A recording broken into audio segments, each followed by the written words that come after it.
You always think you'll have time. Time to say, I love you. Time to kiss their forehead before school. Time to tell them it's okay to draw little rainbows on the driveway with pink chalk. But sometimes, one Saturday morning, one angry scream, one terrible shove, and suddenly, you're in an ambulance, praying your daughter wakes up. That was the day everything changed. My name is Michael Dawson. I'm a father. I'm also a district attorney, someone who spent his whole career putting criminals behind bars. But nothing, not a decade of courtroom battles, not a law degree on my wall, could prepare me for what happened in my own front yard. It started like any other weekend. Lily, my 5-year-old, was outside with her chalk, drawing happy little pictures on our concrete driveway.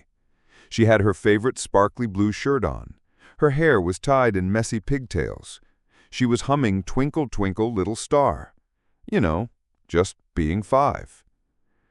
And then came Karen. Karen Whitaker, the self-declared queen of our neighborhood, president of the HOA, always polished, always angry. She walked over in her heels and perfect makeup, scowling like Lily had spray-painted graffiti across a church. This is vandalism. Chalk is not allowed. It's in the HOA bylaws. Lily looked up, confused. But my daddy said I could, she whispered. And then, and I still can't believe this happened, Karen grabbed her, shoved her.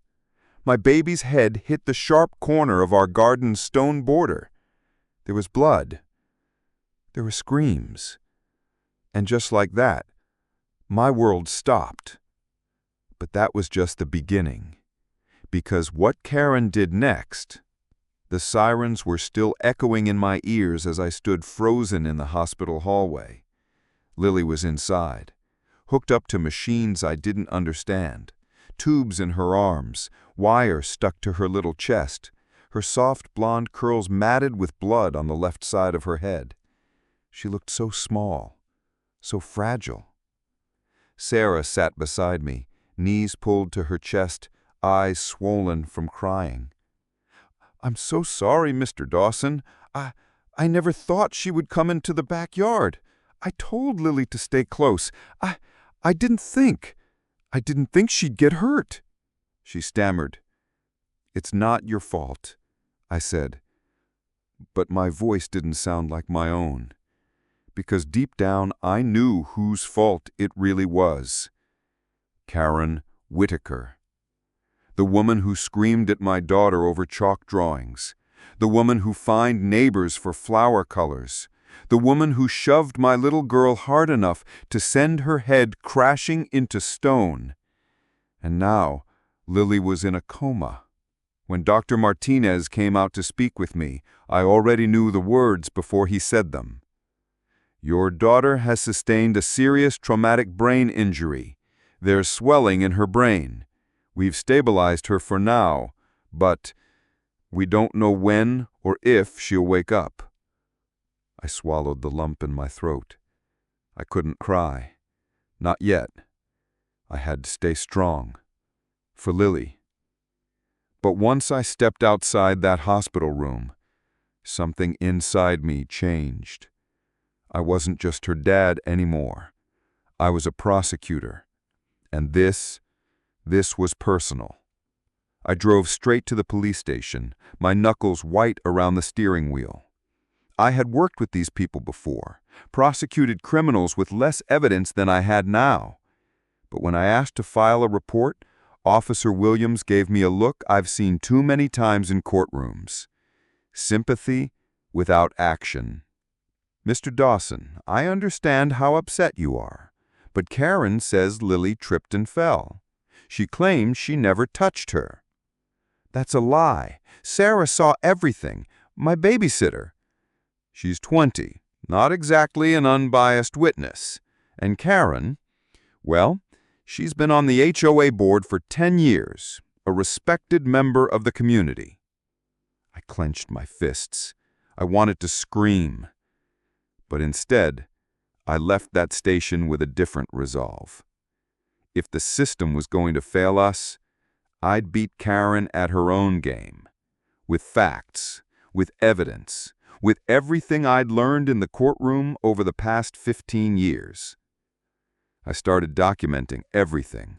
Photos of Lily's bruises, every fine Karen had ever sent us, camera requests from neighbors, quiet conversations about strange things people had seen. It didn't take long before the truth began to surface.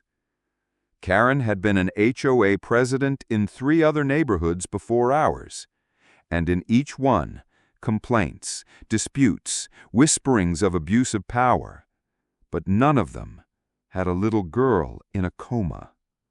That's when I knew. This time, Karen messed with the wrong dad. I spent the next few days doing what I do best, building a case.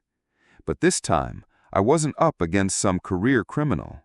This time, it was a woman who always showed up with freshly painted nails, a smug smile, and the title Neighborhood President, like it was royalty. And unlike my cases in court, this one was personal. I started installing cameras around my house, hidden in the eaves, tucked in the trees. If Karen dared step onto my property again, it wouldn't be her word against mine. I'd have hard evidence, no way out. But I wasn't just preparing for the future. I needed to investigate the past. Night after night, I dug into public records, neighborhood complaints, anything I could get my hands on. And what I found chilled me. Karen wasn't new to being a nightmare. She had a pattern, a very clear one. 3 previous neighborhoods, 3 stints as HOA president, and in each one there were complaints. None of them led to charges, but all had a common thread: a poisoned dog, a destroyed garden, dozens of arbitrary fines, always targeting anyone who pushed back. But no one had ever dared fight her. Until now. Then one evening, there was a knock at my door. It was Tim Bradley, my neighbor across the street, a software engineer who worked from home. Michael, I heard what happened to Lily. I checked my security cameras. You need to see this. We sat in his office watching the footage together. Karen's UV, parked directly across from my house. She stayed inside for over an hour. This wasn't someone passing by. She was watching, planning. At 3:10 p.m., Karen got out and walked toward my backyard, where Lily had been playing. At 3:25 p.m., she ran back to her car and drove off. This wasn't a heat-of-the-moment thing. It was premeditated. I took the footage straight to the police that night. This doesn't prove an assault, but it helps your timeline. I wanted to scream. My daughter is in a coma, I said through clenched teeth. Are you going to wait until she dies before you take this seriously? He didn't answer. I wasn't giving up. I started going door to door, asking neighbors what they remembered from that Tuesday. Anything. No detail was too small. And then Mrs. Patterson spoke up. She'd been making tea in her kitchen around that time. Heard yelling, a child crying, then silence. A few minutes later, she saw a woman walking quickly through the alley behind our homes. Gray hair, designer clothes, looked like Karen. Still not definitive, but one more piece in the puzzle. Then came the break I needed. Carmen, an 8-year-old girl who lived 2 houses down. Her mother, Maria, brought her over one evening. Carmen has something to tell you, she said gently. She's been having nightmares. Carmen was shy, big brown eyes, scared. But I knelt down beside her and smiled. It's okay, Carmen, I said softly. You're not in trouble. I just want to know what you saw. I saw Lily. She was blowing bubbles. She looked happy. Then Carmen paused. Her lip trembled. "The mean lady came into your yard. She yelled at Lily. Lily looked scared but didn't stop. Then the lady grabbed her, shoved her, and Lily hit her head. There was blood. There were screams. And then the lady looked around and ran away." That was it. An eyewitness. A child. Combined with the security footage, medical evidence, and Karen's violent history, this was enough to put her away. But I wasn't done yet. For the last 2 weeks, I'd been leaving anonymous notes in Karen's mailbox. Each one made her more paranoid. I saw her checking her locks, looking over her shoulder, getting nervous. And my final note? "I know what you did to that little girl." The outpouring of support was and I'm overwhelming. coming. But behind all the noise, we were still waiting for Lily to wake up, for her laughter to return. And then, 6 weeks after the attack, I heard it. Just after midnight, I was reading beside her hospital bed when her fingers twitched. "Lily?" I whispered. Her eyelids fluttered, then opened just slightly. She looked at me. Her lips moved, barely a whisper. "Daddy?" I broke. I grabbed her hand and cried like I hadn't in years. "I'm here, sweetheart. I'm here." Her recovery wasn't instant. There were weeks of therapy, headaches, confusion. But Lily came back, piece by piece. She was quieter than before, a little more cautious. But one day, she asked me, "Can I draw on the driveway again?" My heart clenched, but I smiled. "Of course you can, baby. Let's go get your chalk." And we did. That day, the sun was shining just like it had that terrible morning. But this time, there was no yelling, just laughter and colors spreading across the concrete. Karen's trial was approaching, and I was ready. Because now, I had the most powerful evidence of all. My daughter had survived. And no bully, not even one with power, money, or friends in high places, was ever going to silence us again. The day of the trial arrived, like a storm on the horizon, inevitable, tense, and electric with the promise of justice. I dressed carefully that morning, not just in a suit, but in armor, not for me, but for Lily. She was at home with Sarah, who had become more like family than babysitter. Lily still tired easily, but she was stronger now, braver. She asked me that morning, "Will they believe you, Daddy?" I knelt beside her, looked into her clear blue eyes, and said, "They'll believe the truth, sweetheart, and the truth is on our side." The courthouse was packed. Media were swarming outside, but this time I walked past them without flinching. Inside, the atmosphere was thick. Karen sat at the defendant's table, her once polished image cracking under the weight of public disgrace. Her lawyer, a slick man in an overpriced suit, looked confident, but I could see it in Karen's eyes. She was scared. The prosecution started with the video footage from Tim's camera. The jury watched as Karen parked her car, waited for over an hour, then marched toward our backyard. They saw her return minutes later, hurrying, avoiding eye contact with anyone. It was subtle, but it painted intent, premeditation. Then came the testimony. Carmen took the stand first. The judge allowed her mother to sit beside her. Carmen, with trembling hands, told the court what she saw through her bedroom window. Her voice was quiet, but every word hit like a hammer. "She grabbed Lily," she said. "She shook her. Then she pushed her really hard. Lily hit her head, and there was blood." You could hear a pin drop in that courtroom. Then came Dr. Martinez. He explained the injuries in medical terms: swelling, bruising, trauma. But he made it clear, these were not the result of an accidental fall. He said the pattern of injuries is consistent with a forceful push, not a stumble. The bruising on her upper arms shows she was grabbed with significant pressure. The defense tried to paint Sarah, our babysitter, as negligent, but she stood strong. I was with Lily all morning. I went inside for less than 2 minutes to grab a towel. When I came out, Karen was in the yard screaming at her.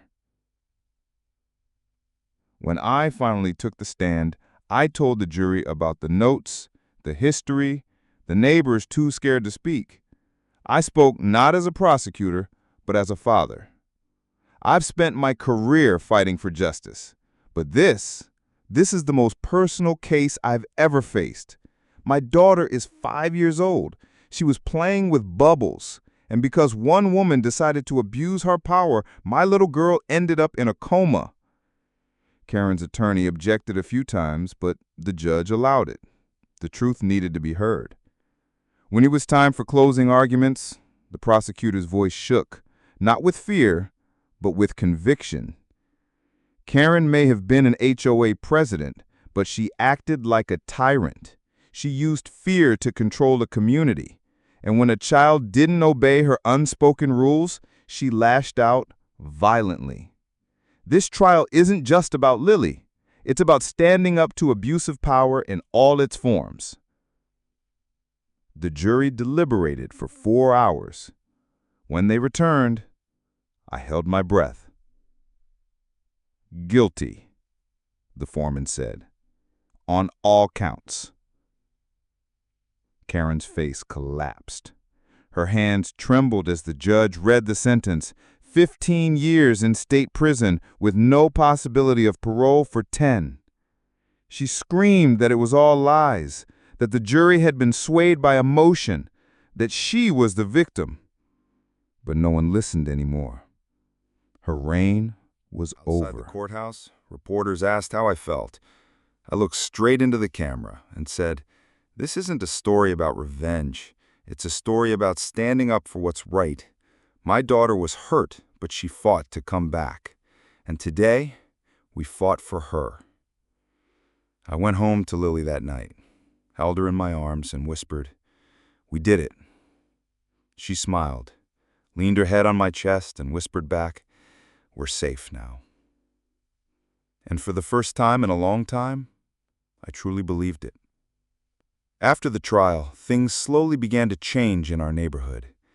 It was subtle at first, the way people held their heads a little higher, the way neighbors started to wave at each other again, the way children laughed just a bit louder when they played outside. It was as if a dark cloud had finally lifted. Local news outlets picked up the story. Headlines read, "Former HOA president sentenced for assaulting child and embezzling funds." Social media exploded. Video footage from security cameras, Carmen's quiet testimony, the heartbreaking photo of Lily in the hospital, tubes everywhere, circulated widely. The nation saw what happened in Willow Ridge. But this time, they weren't just passive viewers. People were angry. People were heartbroken. And most of all, people cared. Parents across the country shared stories of their own HOA nightmares, comment sections filled with support, prayers, and outrage. But for me, none of that mattered as much as seeing my daughter smile again. Lily wasn't the same, not completely. She still had bad dreams, loud voices startled her, and sometimes she'd ask if the mean lady would come back. But she was healing, and she was brave. Every day she got stronger. One Saturday morning, as I was drinking coffee on the porch, I saw something that nearly brought me to tears. Lily was on the driveway with her chalk again. She was drawing a rainbow, just like she used to, before Karen.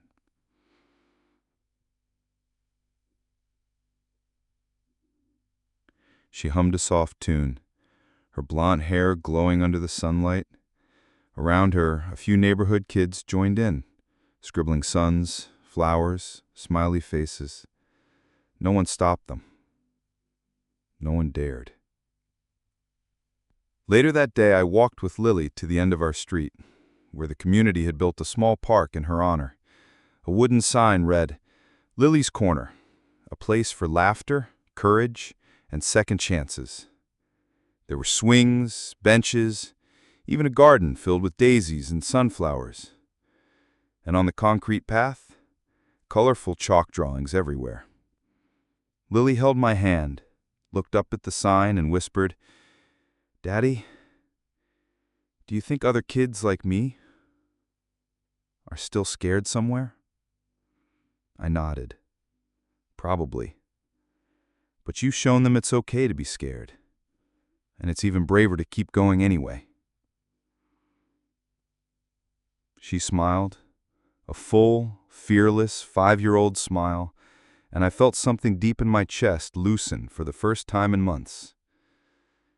She was okay,